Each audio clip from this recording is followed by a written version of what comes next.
everybody, and welcome to CNBC TV80 and VH1 Club Class, brought to you by Tada Manza. And today I'm talking to a gentleman who has traversed a great journey in his lifetime. Starting from a very humble beginning of a chip engineer, he was instrumental and part of the team that invented the Intel Pentium chip.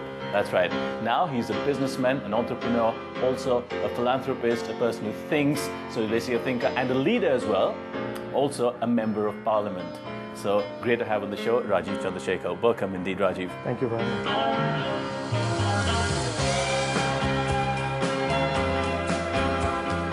First question to you, relating to music. What were you listening to when you were driving in? I was listening to Stevie Ray Vaughan and Tightrope. Okay. Now, little buddy tells me Stevie Ray Vaughan is your idol. Yes. Is that true? He is. How come? Well, I've always liked the blues, and for me, he's the archetypical blues guitarist. He came from nowhere, lived a short life of great music, and then died tragically. And that, in a lot of ways, is what blues is about. Fabulous talent, flying close to the sun, and in a lot of ways self-destructing and destructing. But he was a great musician. I've had the privilege of watching him live in Milwaukee in 1989, and not funnily enough, tragically enough, he died one day after I got married.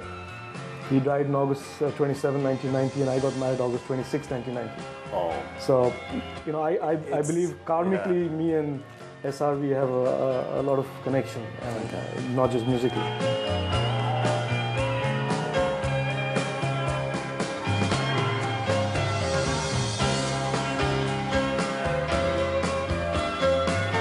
You've also got a very special instrument that he played on, his guitar. Yes. So that's a very fond memory for you. It's one of my most, let's say, precious possessions. I have a lot of music memorabilia, but SRV's Fender is one of my dearest possessions. And can I say what a beautiful looking guitar it also is? Yeah, it is. It is a great guitar.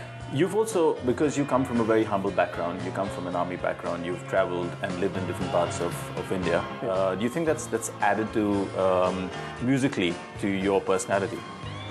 It's possible, because I think my father and his old spool reel-to-wheel tape recorders where I started first listening to music. I listened to CCR, Santana, the Beatles from his collection. That's how I got my musical roots, if you want to call them that. And that may have been a lot to do with his Air Force background and the fact that he traveled, and he was a lot more cosmopolitan and modern in his outlook towards music than, let's say, a conventional father would have been. Sure.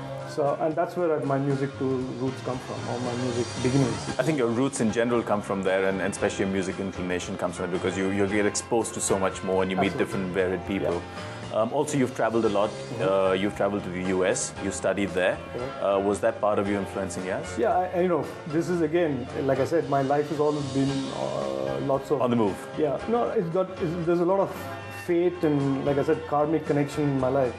Of all the places that I went to in the US, I landed up in Chicago, which is like the mecca of blues. Absolutely. Buddy Guy, Al Kane, all of these guys used to play there. And so I studied in Chicago for 2 years in the University of Technology in Chicago, and the only music that I was exposed to on Friday nights and Saturday nights were these blues bars where you had, wannabe blues guitarists passionately drumming out these great tunes. So blues is in my blood. And is that why you're such a non-suit person? Is that why you're so free in terms of your spirit? I think suits tend to constrict people. Close you in. And I'm not you want to take mine off? No, I'm not a constrictor person. I like freedom, and I like everything that represents freedom, and blues is part of that. Rajeev, you mentioned the word karma a lot in your conversations previously. You met your wife while you were studying in the US. Do you think there's a karmic connection there? No, like I said, Keith, everything about what has happened in my life, I subscribe to as being very karmic. Because I came from a background that nobody could have extrapolated and said, I would be where I am today, Absolutely. Where I was yesterday. So I subscribe to the point of view that a lot of what has happened in my life has to do with fate, including the people that I've met, people I've loved. All of this has to do with, some force somewhere saying, this is good for you, do it. and I've done it. You know, you seem to be a beautiful balance in terms of your emotion and your business acumen.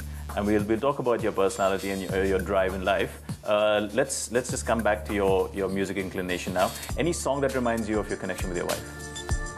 No, you know, she gave me as a kind of a joke when we first met. She gave me a Whitney Houston CD, and that was about as far away from my musical taste as you could get.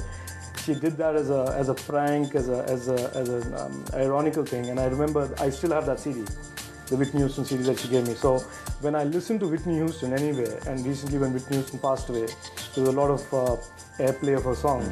I remember those days in the late 80s and early 90s when I was doing this whole romance thing. But are you sure there was a prank there? Because you ended up being her bodyguard, didn't you? Yeah, well, I don't think she thinks I'm her bodyguard. I think it depends on the time of the day and the day of the week. Sometimes she thinks she's my bodyguard, especially on Friday nights when I'm out there having a drink too many, and she thinks she's my bodyguard. Yeah. Well, that's nicely done. Okay, do you want to play a song to her? Yeah, I'll any SRV song, any Wonderful Tonight's a great song that I play for her. Okay. Layla is a great song. Both those songs are extremely. So an Eric Clapton song for her? Yes, please. Wonderful Tonight? Yes, please. The first dog that I had when I came back to India was a Labrador Retriever, and I named him Stevie Ray Vaughan. Wow. And along with him, is that because the blonde connection? No. Just I wanted Stevie Ray Vaughan, and Stevie had just died. SRV had just died, so I named him Stevie Ray Vaughan, and he lived obviously 14 years, and he was one of my favorite dogs. He passed away about 5 years ago.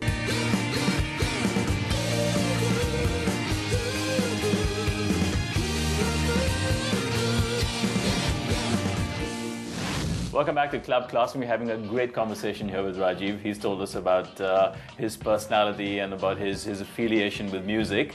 Now we're just going to start off with this, which is very interesting. You have lots of dogs, and you've named them after musicians. Okay, give us a rundown of those. The first dog that I had when I came back to India was a Labrador Retriever, and I named him Stevie Ray Vaughan. Wow. And along with him, is that because the blonde connection? No. Just I wanted Stevie Ray Vaughan, and Stevie had just died. SRV had just died, so I named him Stevie Ray Vaughan, and he lived obviously 14 years, and he was one of my favorite dogs. He passed away about 5 years ago, and I had a beagle called Clapton. Wow. Yeah, and in my mind, they were both great music, blues fans.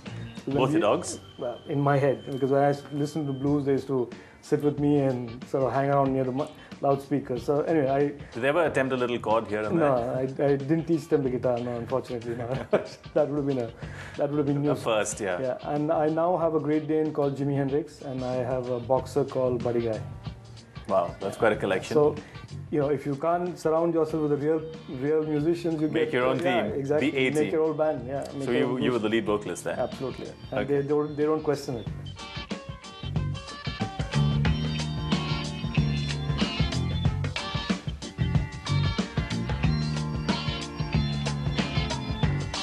Well, I'm sure they don't. Okay, now you've got a great memorabilia collection from all across the globe with different, and we're seeing some of them right behind you. Just run us by some of these. Yeah, I've over the years, like I said, I have these, passionate love or fascination for Stevie, Eric Clapton, Stephen Wood, Roger Waters, and so I have Jimi Hendrix, Janis Joplin. So I've tried to collect things from around the world, and so I've got autographed gold album of Stevie Ray Vaughan. I've got from Woodstock autographed pictures of Janis Joplin and Jimi Hendrix. I've got signed guitars by Eric Clapton, Buddy Guy, Roger Waters, B.B. King.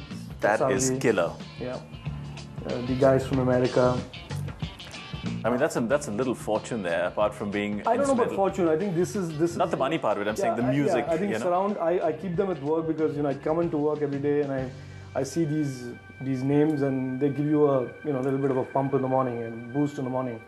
These are all real talented people who've done so much in the area of music. I can see it in your eyes when you talk about it. And I mentioned this earlier. You're a very emotional, deeply connected person. Yeah, you like to live with. I don't know if I'm memories. emotional, but I'm a passionate person, and I'm very passionate about music. In terms of your work also, does that reflect in terms of what you do? Do you have to believe in something to chase it down, or is it just something you can do with a commercial interest? You know, Steve Jobs said you have to love what you do, and that's, you know, in a lot of ways explains why I do what I do, which is I don't need to. People say I don't need to work as hard anymore. Why am I in this difficult situation of politics? But I genuinely love waking up in the morning, turning on my radio, turning on my iPod, getting a couple of good songs going, and then getting into work, whether it's in Parliament or at work here or going out into a school and meeting some kids. I actually love waking up and going to work. Is it difficult managing your affairs of the Parliament, considering it's a different set of people to what you've grown up to see? Look, nothing that I have taken on has been easy. In 1994, I set up the first telecom company in a cellular company in Mumbai. Yeah. And trust me, that wasn't a walk in the park. Yeah. Going to Parliament for the first time in 2006 May wasn't a walk in the park. Yeah, I was actually sweating the first day I walked in, and somebody commented, "Why are you so nervous?" And I remember telling him, it was like going to college for the first day. You don't know who's going to rag you, who's going to pull your leg, and you feel very humble because you're despite having made your money and having achieved entrepreneurship, you suddenly are in a room or in a building with 800 people who know a lot more about politics than you do. And this is not your bully next door. This is the guy who's really powerful. Right. So, I think there is nothing easy in what I have taken on, but it is made easier by the fact that I love what I do. Yeah. And it's made easier by the fact that I have music behind me wherever I'm doing whatever I'm doing. So I come into work, and there's music in the car, there's music at work. I can't play the music in the Parliament, obviously, but what about I have your iPod? sometimes. Yeah, I do that. Are you allowed to do it? No, I don't sit in Parliament. That's not correct. But going in, I have my iPod on. When I sit in the Central Hall, sometimes I have my iPod on. Do you feel like you're an oddball out in the House of Parliament? No, I'm being completely honest. No. Look, I don't want to position myself as being different from anybody else. I just think that everybody has their own set of passions. Yeah. People are driven by different things. I'm driven by a certain set of things. I'm sure if I look hard enough, there are many people who would relate to me and I would relate to them.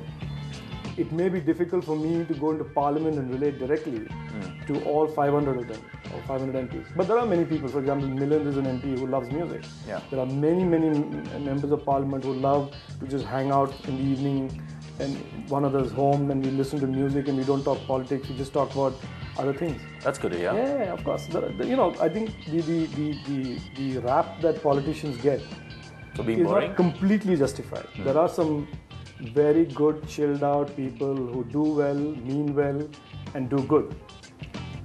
There are, of course, like in any profession in this country, there are the oddballs and the bad guys. All sorts. Yeah, but there are guys who love music, and there are many guys who love music who don't mind just chilling in the evening and listening to,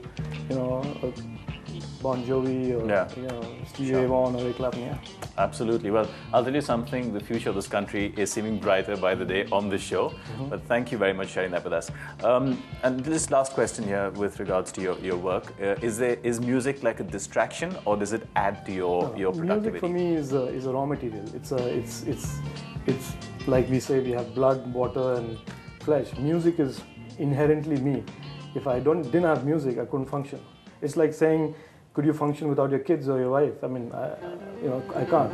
And so, it's without music I can't function. If I didn't have music at the beginning of the day to start my day, I know it's going to be a bad day. And you were telling me earlier that your children are also very musically inclined. They've actually got a little group going of their own. Yeah. Just tell us a little bit about that. No, I think I've a daughter and a son, and they've just formed a band called Question Mark, and they did their first gig about 2 weeks ago. Right. And they played 2 songs. One is I Shot the Sheriff and Eric Clapton song, and one and is how old are they? The son's 12 and the daughter's 11, 10 and a half. And they played I Shot the Sheriff. Yeah, they did good. They made me proud. I don't know if the rest of the crowd, but they had one big fan there. Hell, I'm proud. 12 and 8-year-olds talking about I Shot the Sheriff. They did a mean job. Yeah, they did a good job. Well done indeed. Okay, let's play a song then for everyone out there. What song can we play now? Yeah, I think we play I Shot the Sheriff. I Shot the Sheriff. All right.